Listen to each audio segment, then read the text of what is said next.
off and pulled the distributor out, and there's a little small screw that screws in the side of the distributor that grounds it out.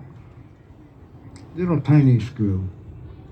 And it goes ding, ding, ding, ding, ding, ding. And disappears into no man's land. I'm sitting there and I look, and I'm looking for the screw, and I don't find this screw. And I figure, well, I got some time. I got to send my heads out. I'm going to have a couple of days to turn around and find this thing while I'm cleaning up. And I'm sweeping up my area all the time. I'm cleaning up the area where I'm working constantly and looking for this little screw.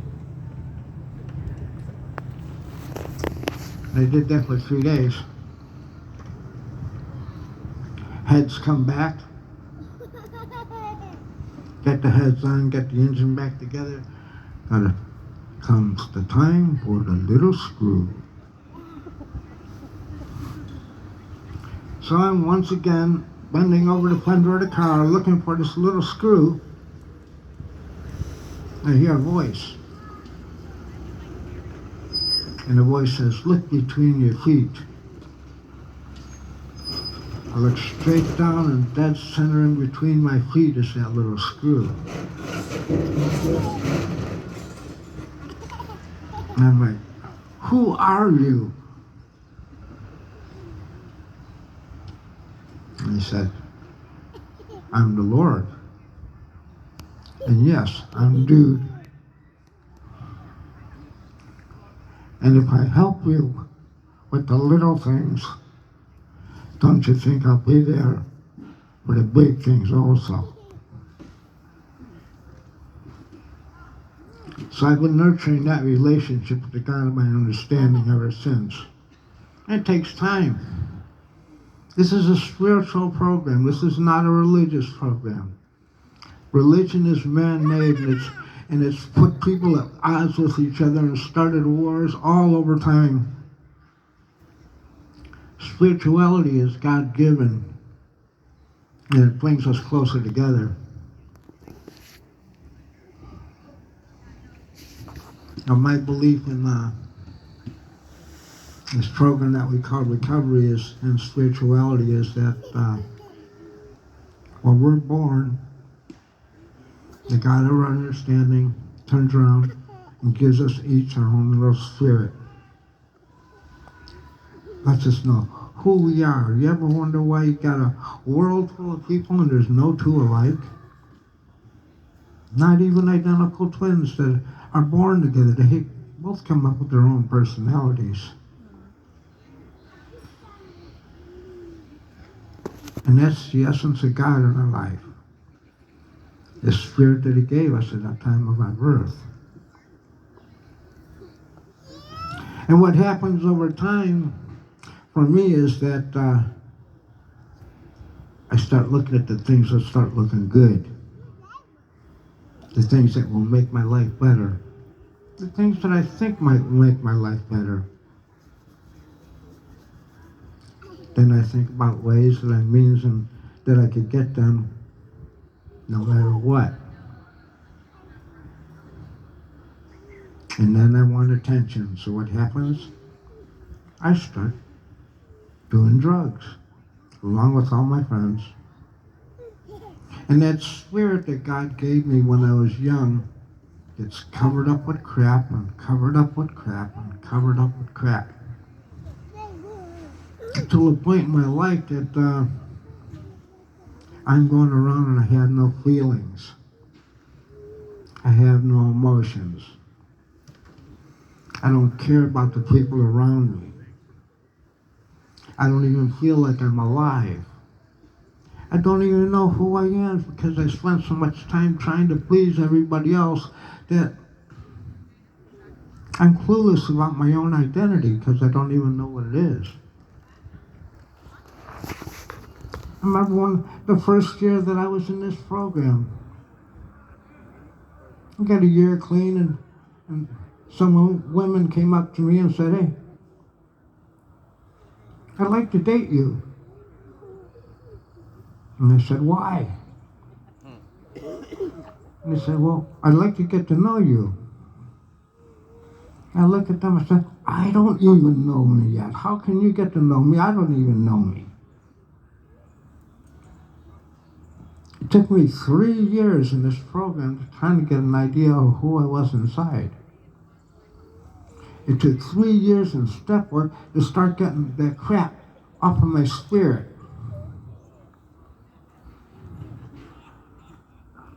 And it got that crap off of my spirit by the spiritual principles that are located behind the steps. Love and patience and honesty and willingness and perseverance and all the things that were taught through the steps of Narcotics Anonymous. See, these are all the things that God gives us when we're first born. These are our spiritual principles that He gives our spirit when we're first here. This is a program of recovery. Recovery means obtaining something that you have lost.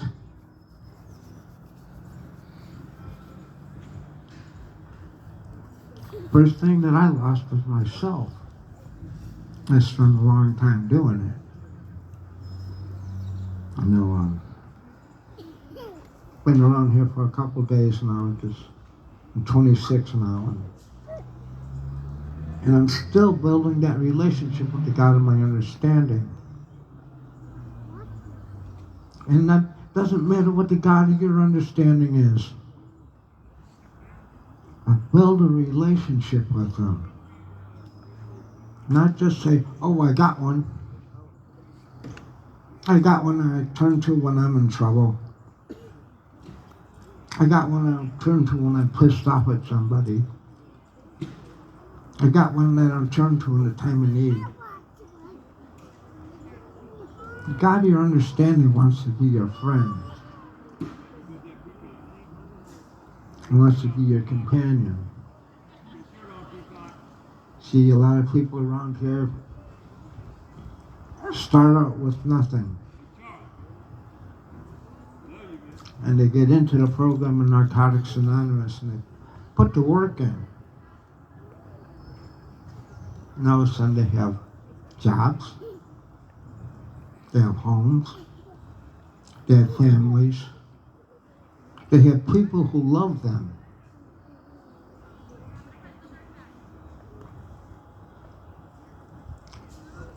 That's restoration. That's recovery. Recovering a sense of self that we're able to turn around and look at ourselves and say, hey, you know what? I'm all right with who I am. Recovery means having your children walk back into your life. Recovery means being able to feel again.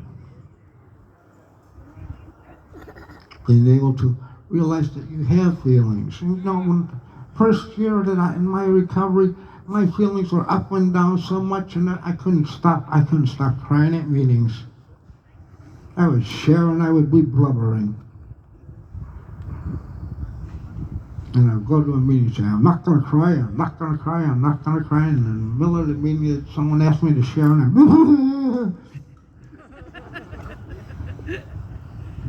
And what was happening is all those feelings that got covered up and got stuffed away and everything else were just coming back. It's the analogy of driving a station wagon. And I've got this feeling, and I don't want to feel this feeling. So I take a hit off a pipe, and I throw that feeling in the back of the station wagon. And I go driving down, and I got this feeling, and I don't want this feeling. And I hit a pill, and I throw that feeling in the back of the station wagon. And I've got this feeling, and I don't want this feeling. And I'm tying off. I'm throwing that feeling in the back of the station wagon. What happens in Narcotics Anonymous is We're still driving that station wagon. And when we start to get clean, we hit the brakes. I'm no longer using, I no longer want to use, I no longer put in, I no longer want to run away from my feelings. Stop. So we stop. And all those feelings that you've been thrown in the back of that station wagon are now in your lap. And we're feeling everything. If you're new to the Rooms of Narcotics Anonymous and you just don't understand your feelings, welcome to the club. You know, the book doesn't tell you don't have a relationship in the first year of your recovery. It doesn't say that. The book tells us not to change anything for that first year in our recovery. If you're in a relationship, nurture it if it's healthy for you. Now, I started getting my feelings back. And I learned how to love myself and others. I learned how to be kind, because most of my life I was just homicidal. I learned how to be patient most of the time. I learned how to give instead of take. I learned how to be a friend. Now, if program in Narcotics Anonymous is a wonderful tool, but it's just a tool. It's a way that we get to become better people, start living spiritual lives. You know, the God of your understanding, your higher power wants the best for you. Wants the best for you. It's he, she, it, whatever it is, loves you more than you know. So when we're drawn back to that God of our understanding, that God blesses us. Says, thank you for coming home. Thank you for living this way. The story of the prodigal son. Young man with his father goes up to his father and says, Dad, I want my inheritance right now. I want to go explore the world. I want to go do things. I want to go be my own man. Father says, okay. He gives him his inheritance. The kid takes off, goes and becomes his own man and wastes his inheritance and spends it on women and spends it on getting loaded and spends it on all these different things until he finds himself broke, destitute, nobody caring about him, living on the street with scraps of food and wishing that he was dead. And then he says to himself, you know what, I should go back and see my father, because he treats his slaves better than I'm treated out here. So I will go back and I will ask my father just to be his slave. Kid travels back to his father, and his father sees him and goes running up to this child. And he puts a robe around him and he gives him his rings and all his jewelry, and we're going to have a celebration and my son is back.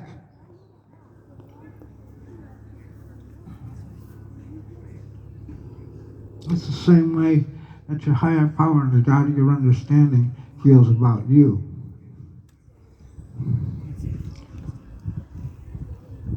When we turn our lives around in the program in Narcotics Anonymous, there's a party, there's a celebration. Because the God of your understanding is saying, my child is back. And that's why this is a spiritual program. It's not religious. Spirituality comes from the heart. Religion is doctrine. No, all I could say is my fondest hope and my fondest wish for everybody here is that you embrace the God of your understanding and know that you're loved and know that no matter what, it'll be okay. You know, I'm dealing with cancer that's not going away. But God has given me such a sense of peace within myself that I know that no matter what, it's going to be okay. And I won't trade that for anything. I won't trade that for my wife. I won't trade that for my children. I won't trade that for you guys. The sense of peace that God has given me is mine, and it's mine to stay. And I hope someday you have that sense of peace within you. Thank you. My name's Dennis, and I'm an addict.